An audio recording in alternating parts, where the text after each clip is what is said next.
Hi everyone, welcome to Ask a Property Manager episode number 17. Today is April 22nd, 2020. Coming to you from Studio 1.0 here at Own Buffalo. I'm Andrew Schultz, principal broker of Own Buffalo Inc. And on today's show, we're going to be talking about the new stimulus bill. We'll call it Stimulus Bill 3.5, which is making its way through Congress right now, as well as the 10 questions you have to ask before you hire a property manager. Before we jump into that, let's get our social media plugs in. You can catch new episodes of Ask a Property Manager every Wednesday, 10 a.m. Eastern on Facebook, facebook.com/Buffalo Foreclosed Homes. You can also catch replays on our Facebook page as well as on our YouTube page. You can find our YouTube page by going over to ownbuffalo.com and clicking on the link, or by searching Own Buffalo on YouTube. If you could do us a nice little favor and go ahead and subscribe to our YouTube page, we're working on getting to the point where we can claim our custom URL there. Make it a lot easier for people to find us, and if you could help us out, that would be great. Last week, we also launched our Instagram page, instagram.com/ownbuffalo. Feel free to follow us on that as well. You'll see a little bit different content on Instagram versus what we post on Facebook and on YouTube, obviously. So definitely worth subscribing over on our Instagram page. And finally, guys, I did want to mention that May's just around the corner. If you're concerned about what that may mean for your rental business, you need some advice, you just want to rant for a few minutes, grab a free 30-minute phone consultation with me over at ownbuffalo.com. I'll show you right now, we do have quite a few slots open for this week and next week, so there's plenty of time slots open for tomorrow and Friday. And then next week, we have a bunch of time slots open as well. Those May 1st time slots might disappear kind of depending on how things are looking overall in terms of what we're looking at going into May. So I may pull those ones off the calendar, but as of right now, those are still there. So without further ado, I do want to get into talking a little bit about Stimulus Package 3.5. This is kind of breaking news. This just kind of appeared last night, at least as far as I'm aware. It's news to me that I knew that they had been talking about this, but I was under the impression that everyone was out of session currently. Let me just make sure that we swap this over here. There we go. All right, so Coronavirus Stimulus Package 3.5. So what they're doing is bringing another $310 billion into the SBA Payroll Protection Program, PPP. You've probably heard a ton about that already. This is the program that was put in place. I believe it was originally funded $349 billion, and it ran out of money in just shy of 2 weeks. It left a lot of people wondering where their application stood, whether they were going to get funded, whether they were going to hear anything at all. It was kind of a miserable rollout. So they are working right now to vote to put more money into that program, and out of that $310 billion, there's going to be a $60 billion set aside for small, medium-sized community banks and credit unions. We'll talk a little bit more about that later when we talk about who won and lost on round one. But it's good to see that they're actually guaranteeing some money towards the community banks, the smaller, the more, the more moderate-sized banks and credit unions. That's going to be huge moving forward. There's also $50 billion set aside for the SBA Economic Injury Disaster Loan Program. I don't know too many people who have too much good to say about the EIDL program at this point. We'll jump into that a little bit further. And this is all just, again, guys, this has not yet been passed. This is what's being worked on, what's being discussed right now. $10 billion in SBA EIDL grants. I believe that this is related to the, there's two components to the EIDL. There's a loan component, and then there's an initial grant component that was supposed to be $10,000. Now it's been altered so that it's up to $10,000, and they're basing it off of number of employees, which I think is probably not the greatest metric to use for a variety of reasons, but it is what it is. $100 billion for hospitals and medical facilities. I'm sorry, $100 billion split across hospitals and medical facilities, them getting $75 billion. And then the testing component, an additional $25 billion towards testing. So that's huge to get more testing out there. And all this is supposed to be voted on later this week. That's where we're at as far as what we know so far about what the next round of funding is going to look like. Again, this is all pretty preliminary. This was sent to me. I received emails from National Association of Realtors and National Association of Residential Property Managers last night, where I'm pulling this information from. We'll know more as things kind of stabilize, I think. Now let's talk about how to get your piece of this money. Do not wait for this to be voted on to start preparing. You have to keep in mind that there's already a backlog of applications that they're going to start working through as soon as this money is approved. You need to get in line as soon as you can. So if you're a business with employees, and I'm sorry, I'm referring to some notes over here. If you're a business with employees, you're definitely going to need your payroll documentation. So if you're doing that in-house, start getting it prepared. If you're using a payroll company, contact them to get the payroll information that you're going to need. If you're an independent contractor and you're applying for this, and by the way, I don't think I've ever mentioned, the program, the PPP program, is available. Actually, I believe both programs, EIDL and PPP, are available to independent contractors as well. So that's definitely something to keep in mind if you're an independent contractor and you've had an interruption in workflow as a result of this. You can apply as an independent contractor. For that, you're going to need your 1099 MISC forms and your filed taxes. If you have a relationship with an existing SBA lender, go to that lender first. They're going to be the most likely to help you once the program reopens. And keep in mind that there are 30 million businesses that meet this criteria to accept this loan, to be able to receive this loan package. And there's another 10 to 15 million independent contractors above and beyond that. So don't wait to prepare to be able to get in line for this. With regards to the EIDL loans, if you've already applied, you don't have to do anything. Your loans are being processed, first come, first serve, and that's what's being told to us by the SBA directly. So if you've already applied, you shouldn't need to reapply. Your application should still be valid, and you should still be able to, you should still be in line. You shouldn't have to do anything. So if you've not applied, check out sba.gov to apply. Applications will reopen once the funding is approved. As of right now, I believe that the application process is closed. So if you haven't already gotten in line, you're basically going to be hitting that refresh button and waiting so that you can jump in line. Jumping over to the payroll protection plan, if you've already applied but have not been approved, contact your bank. And it's worth mentioning the EIDL loans, those go through SBA directly. The payroll protection loans, those go through your SBA bank, your local bank or whatever bank you're banking with. If they have a relationship with SBA to loan SBA products, that's who you need to go through for your payroll protection. SBA is not issuing those directly. So if you've already applied but haven't been approved, contact your bank. If you've not applied, get the paperwork ready that you're going to need.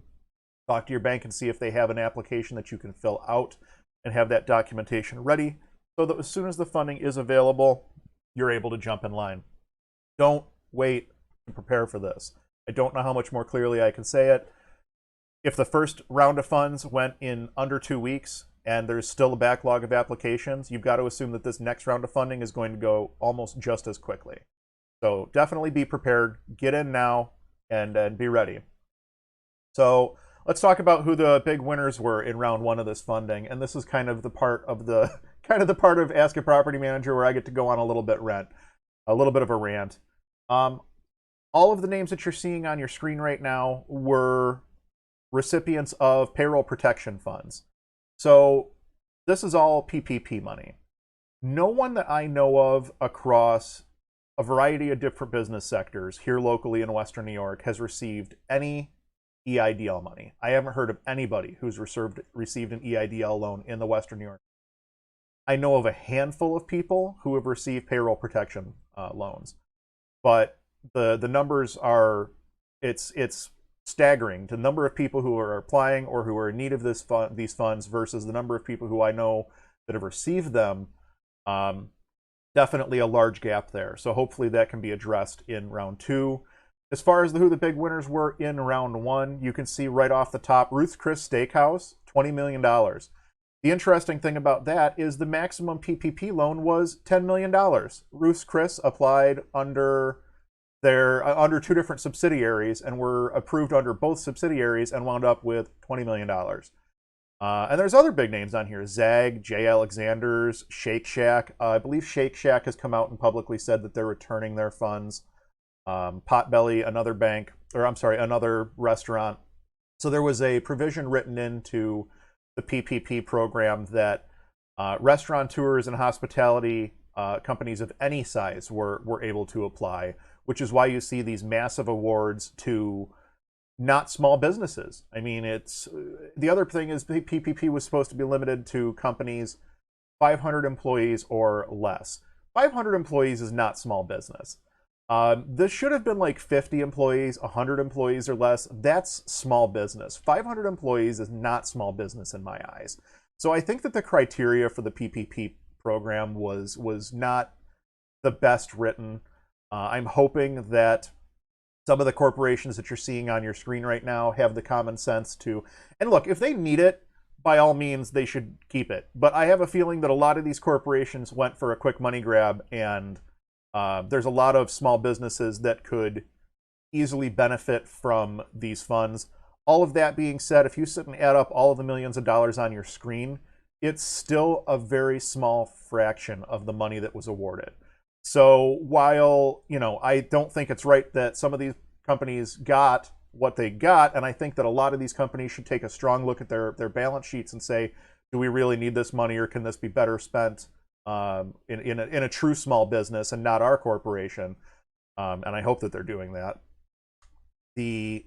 Ultimately, I'm just hoping that the next time around with round 2 that they manage to quantify this a little bit better. I don't think that there's going to be any major changes to the qualification guidelines, but I hope that they look at this a little bit better and realize that the money needs to be down in the trenches with small businesses, not up in Ruth Chris's bank account, for lack of a better term. So that is my rant on on PPP round 1. I will make a note that the reason I feel, and I have no verification of this, I feel that the reason that more banks were focused on larger loans is because the banks were guaranteed a 5% origination fee for every loan that they processed. So, for instance, if you process that $20 million Ruth's Chris Steakhouse loan, your bank gets a 5% origination fee. Chase Bank gets a 5% origination fee for essentially handling the underwriting of the loan and getting the funds dispersed and things like that. That's substantially higher than most loan products. And the reason it's that high is because the PPP is meant to be largely forgiven. There's not going to be a lot of interest for the banks to make money off of. Look, banks make money on interest. That's pretty straightforward. Because these are only a 1% interest rate, and because they're largely going to be forgiven, the banks are basically given a larger origination fee up front to get these loans out into the marketplace. And that's kind of why I think that they were favoring these larger loans as opposed to a lot of the smaller businesses that truly need it. And since we're on the topic, let's look at this list, and you see that Chase appears more than any other bank on this list. I didn't compile this list. I haven't verified this list, but I can tell you that it bothers me quite a bit to see Chase on that list so many times as being the funding bank. So it is what it is. All we could do at this point is look forward to round 2. Just remember that November is not too far away, and some of the people coming up for re-election are the people who made sure that there was lots of loopholes left in legislation like this. And I'll leave it at that. It doesn't matter to me if you lean left, if you lean right. I think at this point we can all agree that we need a little bit more from our government. So let's jump back to let's jump back to this for just a quick moment here. So that basically wraps up what I wanted to discuss with regards to the next round of funding for both PPP and EIDL loans. The sad fact of the matter is there are a lot of small businesses that aren't going to get the funds that they need, and they're never going to be able to reopen after we're done with everything going on here. And it's unfortunate. It really is. Hopefully we see things start to return to normalcy at some point. I'm not pushing this. I'm not looking to rush it. I understand what it is. I understand why we're dealing with it.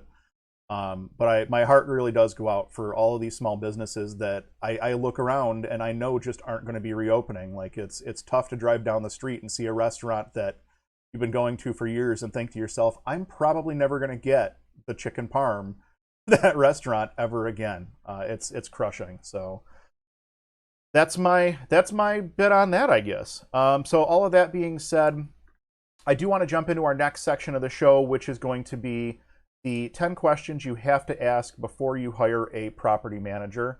Let's jump back over to our desktop screen here. The 10 questions you have to ask before hiring a property manager. These are critically important questions before you trust someone with what is probably one of the largest assets in your life. Take the time to do your research on your property management company before you go ahead and sign on that dotted line.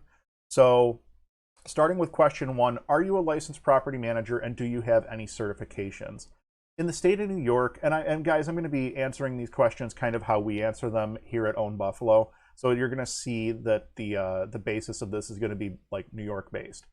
Are you a licensed property manager? Do you have any certifications? So in the state of New York, you have to be a licensed real estate salesperson operating under a broker that knows that you're doing property management and is managing you in that aspect. The other alternative is you can open a property management company if you are a licensed broker. That is the route that we go. Licensed brokerage. I'm a licensed broker, and we are licensed to do property management. So there is a way to do unlicensed property management in the state of New York. If you are a direct hire employee of the apartment complex, for instance, so like you work in the property management office, they own the property and you're a direct hire employee of that property, essentially. You don't have to have a license in that instance because you are a direct employee of that company. So the way the law is written in New York State, if you were managing property for another person and collecting a fee for those services, you must be at least a licensed salesperson operating under a broker, or you need to be a broker. Pretty straightforward. Question 2, how many properties do you currently manage and what types of properties are they? So there's a big difference in management of a 200-unit apartment complex versus a single-family residential property. You want to make sure that whatever manager you're choosing understands the asset class that you are invested in, whether it's a single-family residence, whether it's a larger apartment complex, whether it's commercial. If somebody came to me and said, hey, can you manage this industrial complex? My answer would be no. I'm not set up to manage industrial. I don't know anything about that world.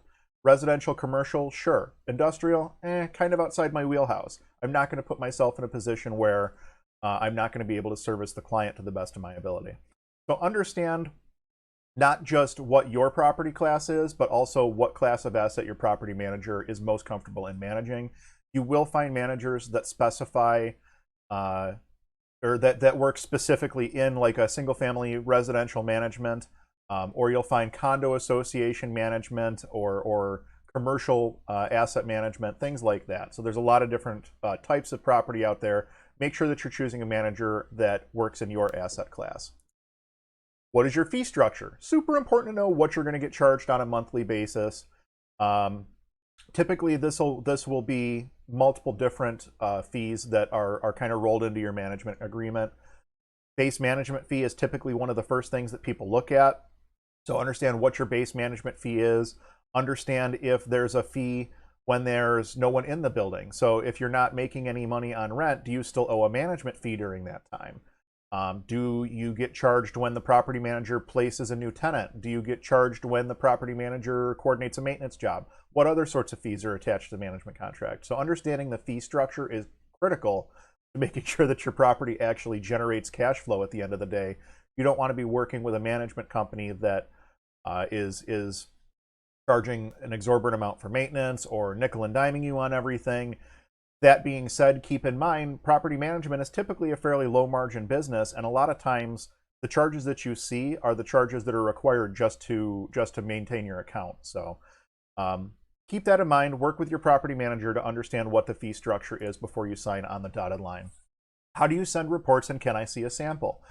In the past year, I've had multiple clients that have come to me, and the story seems to be the same. They've been working with a manager for a while. Everything was going great. Then all of a sudden, the communication dropped off.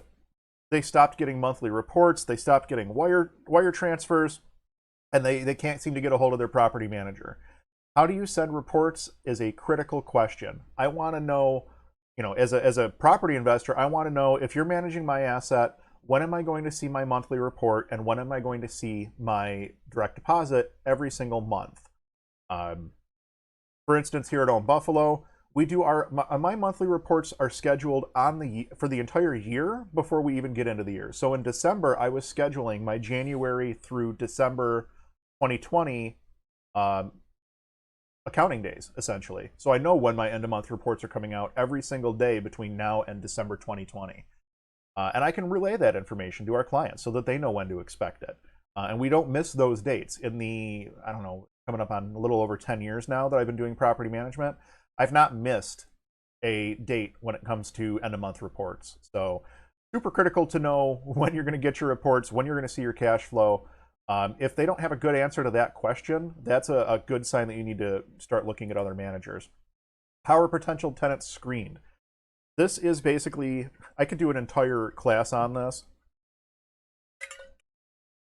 And actually, we're going to be talking next week about tenant screening. So I'm not going to jump into this too deeply, but you should, at the very minimum, that property manager should be able to rattle off what the criteria are that they're looking for on every applicant, and they should be able to send you a written copy of their screening criteria. If you're working with a management company and they don't have a set of written criteria that they're following every single time, they're opening you and themselves up to a fair housing situation.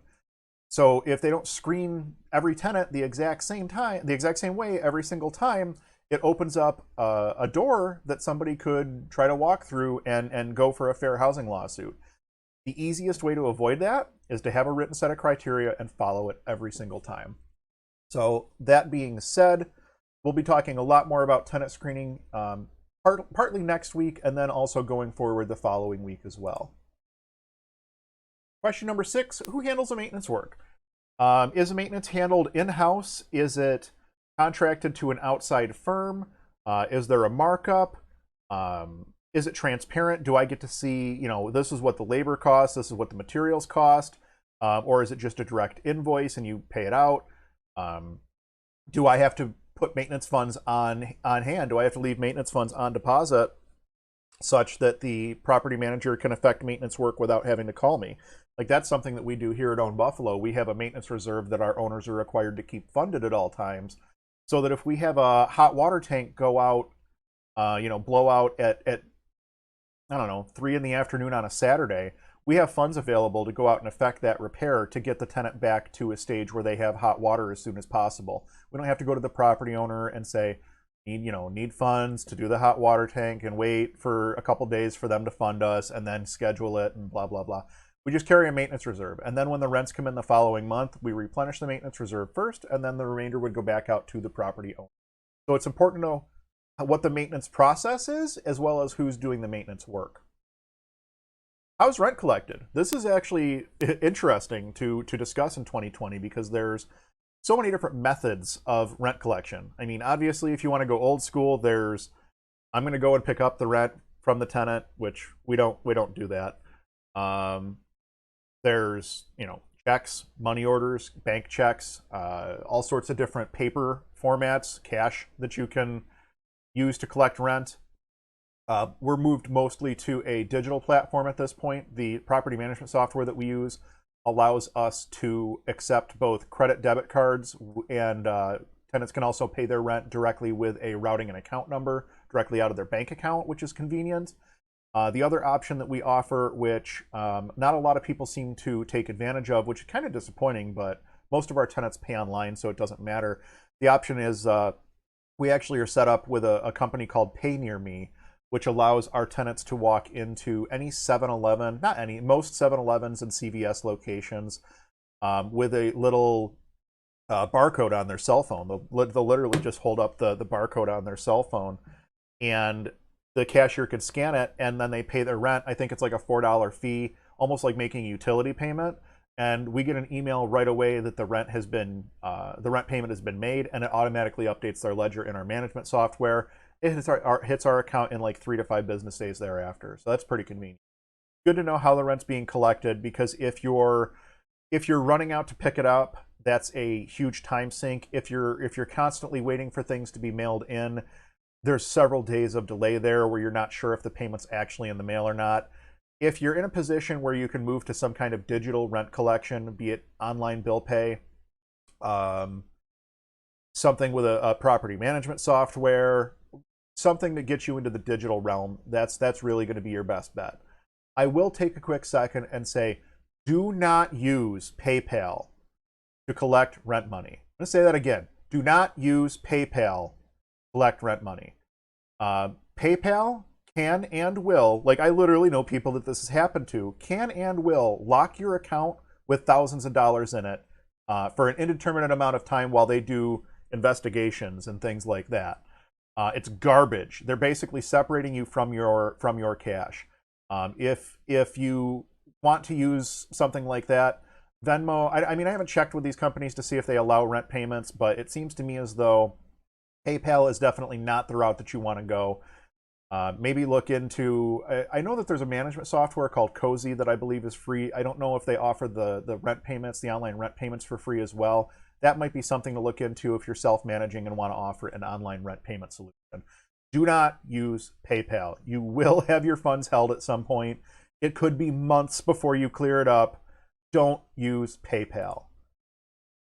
Can I see a sample of documents that you use? So yeah, absolutely. You should be able to ask for a sample lease, a sample management agreement, because you're going to wind up signing one of those. We have move in, move out, and periodic condition reports that we operate with. I can send a sample monthly report so that an owner understands what it's going to look like when they receive their monthly statement on a monthly basis. The rental application, we can send them a copy of our paper one, but we also have that online. They can find our rental application online now as well. You know, asking to see samples of documents that your property manager is using, probably not a bad idea, especially things like the lease, because you're going to be legally bound to whatever that lease says. So it's not a bad idea to make sure that you understand what that lease encompasses and maybe have your attorney review it before you jump into that management contract. How long is the management agreement for? What are the terms? Can I cancel if I'm unhappy? So this goes back to reading your management agreement and making sure that you understand the ins and outs, understanding what the length of the term is, and understanding what your outs are if you're unhappy 6 months into the management relationship. And it happens. Sometimes a manager and a client just don't jive. It doesn't work. They need to separate. They need to part ways, and there has to be some sort of a mechanism inside the contract that allows you to get out of that contract. Don't expect it to be free, though. I mean, if you're signing a 1-year commitment, property management companies, part of the valuation process of a property management company is based on the strength of the contracts, which is why you don't see a lot of management companies offering just a month-to-month contract. Every client could just up and walk away whenever they wanted. So if you have that 1-year contract, expect that there's going to be some kind of a termination clause in there, but expect that it's not going to be free for you to walk away from that contract if you're not finding yourself in a situation where you want to continue. Understand the management contract that you're signing before you sign it is really what that boils down to. And do you have references? One of the things that I want to make mention of when it comes to references is that references should be of a similar asset style to you. For instance, if I have a single family property that we're managing, or that someone's asking about us managing and they want to talk to references, they had to move out of the area because of work. They got transferred for work. Well, that's fine. I'm going to give you references that are very similar. People that have had to transfer out of the area for work. They're reluctant landlords who didn't necessarily want to leave their house. They lived there before they were transferred out for work. I want you to be able to see what the experiences are of the same type of client. I'm not going to send you the guy who owns a 200-unit apartment complex because you're talking apples to oranges. The concerns of a guy running 200 units versus the concerns of somebody who wants their single-family home protected because they might come back to it someday are very, very different. So making sure that you get references that are of a similar style to you is going to be very important when it comes to talking to those references and making sure that you actually are able to communicate with them and speak the same language. So that pretty much wraps up the 10 questions, on how to, that pretty much wraps things up. The 10 questions on the 20 questions you have to ask before you hire a property manager. Spend time interviewing your property manager before you hire them. If you guys want a PDF copy of this, by the way, this is actually directly from a piece of marketing that we use. We give it to everybody that we talk to when we talk to them about property management services, because we want them to take that guide and use it when they're interviewing other property managers. It's probably my favorite piece of marketing to send out, because it helps people to understand exactly the weight of the decision that they're making. When you're talking about trusting somebody with what could possibly be the largest asset that you own, you need to make sure that the person that you're trusting is a trustworthy person, for lack of a better term. And that's critical to your success as a property owner and a property investor. Guys, that pretty much wraps things up for today. Thank you so much for watching. I love producing Ask a Property Manager, and I'd really love it if you could help us to improve. Drop a question in the comments either on Facebook or on YouTube. Your question may be picked up and answered in an upcoming episode of Ask a Property Manager. If you enjoyed this content, or if I brought some value to your day, please do me a favor, throw us a like, drop a quick subscribe. Every time you click like, a property manager gets their wings. Okay, maybe not, but it does help other people just like you to find us, and that's really what it's all about.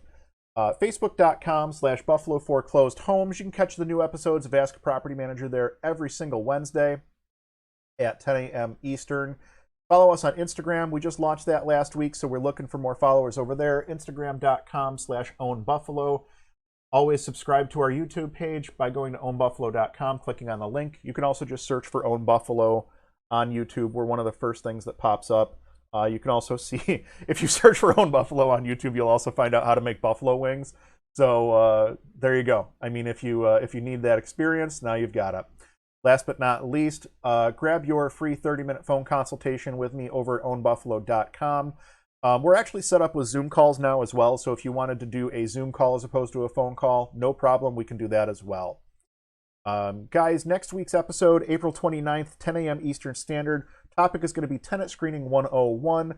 We look forward to seeing you there. Have a good week. Make sure that you get ready to jump on those PPP and EIDL funds, and we'll see you next Wednesday. Thanks for watching, and have a great week.